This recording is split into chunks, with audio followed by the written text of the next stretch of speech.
오늘의 두 번째 녹화.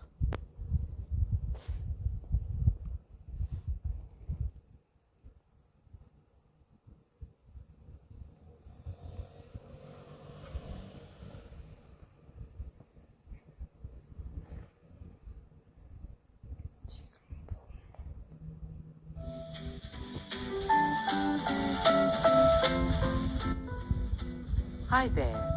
It's currently 7:55 p.m. And now, here are today's top headlines provided by Google.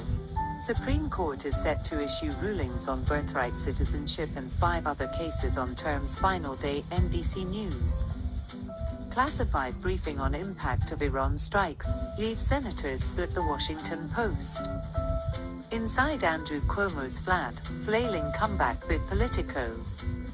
On its 10th birthday, gay marriage in America is under attack. The Economist.